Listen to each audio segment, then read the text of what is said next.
સુરત થી સામે આવી રહ્યા છે, જ્યાં ફરી એકવાર શર્મસાર કરતી ઘટના સામે આવી છે। 6 વર્ષની બાળકીનું અપહરણ કરીને તેના પર દુષ્કર્મ આચરવામાં આવ્યું। નરાધમે બાળકીને હવસનો શિકાર બનાવી નરાધમે દુષ્કર્મ બાદ ગંભીર ઈજાઓ પણ પહોંચાડી। ઘટનાને લઈ પોલીસે વધુ તપાસ હાથ ધરી છે। દાઢીવાળા શખ્સે દુષ્કર્મ આચર્યું હોવાનું પણ અનુમાન છે। અલગ અલગ ટીમો બનાવી પોલીસ તપાસ કરી રહી છે, તો તમામ ઝૂંપડામાં પોલીસે તપાસ કરી રહી છે। તો 6 વર્ષની બાળકી કોમળ બાળકી જેને હવસનો શિકાર બનાવવામાં આવી। સુરતમાં ગુનાખોરી સતત વધી રહી છે, ક્યારેક હત્યા તો ક્યારેક મારઝૂડ, તો હવે દુષ્કર્મના બનાવ પણ વધી રહ્યા છે। જે સીસીટીવી દ્રશ્યો સામે આવ્યા છે, જેમાં એક શખ્સ એ બાળકીને તેડીને લઈ જતો પણ દેખાઈ રહ્યો છે। હવે શખ્સ કોણ છે તેને લઈ તપાસ પોલીસ કરી રહી છે। અલગ અલગ ઝૂંપડપટ્ટી આસપાસના વિસ્તારમાં પણ તપાસ કરવામાં આવી છે। એક 6 વર્ષની દીકરી છે જે રાતે એની મમ્મી પાસે આ જગ્યા જે છે એની પર સૂઈ ગયેલી હતી। કોઈ અજાણ્યો ઈસમ છે એ છોકરીને ઉપાડીને એની પર સેક્સ્યુઅલ એસોલ્ટ કર્યો હોય એવી પ્રાથમિક માહિતી વર્દીના આધારે જાણવા મળેલ છે।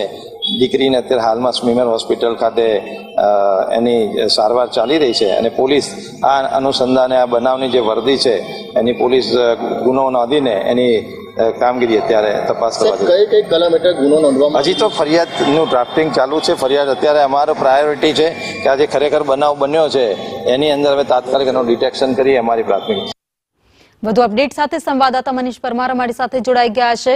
મનીષ, જે 6 વર્ષની બાળકીને હવસનો શિકાર બનાવવામાં આવી તે મુદ્દે પોલીસ તપાસની વાતો તો કરી રહી છે, પરંતુ હજી ડ્રાફ્ટ તૈયાર થયો છે। આગળ કઈ દિશામાં હાલ પોલીસ તપાસ કરી રહી છે? જી બિલકુલ, વાત કરીએ તો સુરતના કતારગામ વિસ્તારમાં આવેલા ગજેરા સર્કલ પાસેનો આ બનાવ છે, જ્યાં આગળ આ શ્રમિક પરિવારની દીકરી છે તે પોતાના માતા પિતા સાથે જે ચાર્જિંગ પોઈન્ટ આવેલું છે ત્યાં આગળ સૂઈ ગઈ હતી, પરંતુ રાત્રિ દરમિયાન એક હવસખોર આવ્યો હતો અને આ દીકરીનું અપહરણ કરી ગયો હતો। સીસીટીવીમાં આ ઘટના છે તે કેદ થઈ જવા પામી છે।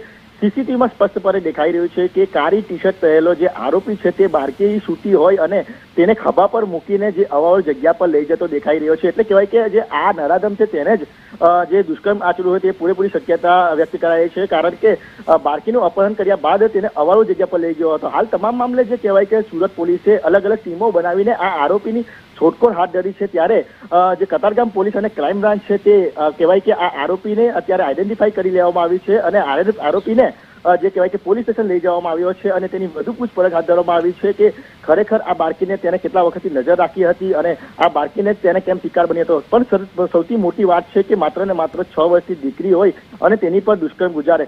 અવારનવર આવા જે આરોપી છે, નરાધમો છે, તેને કોર્ટ દ્વારા સજા પર ફટકારવામાં આવે છે, પરંતુ આવા નરાધમો છે તે સુધરવાનું નામ નથી લેતા અને ફરીથી એકવાર સુરત શહેરને શર્મસાર કરતી ઘટના સામે આવી છે અને અત્યારે પોલીસ વધુ તપાસ હાથ ધરી રહી છે। જી ભાવિની, આભાર માહિતી માટે।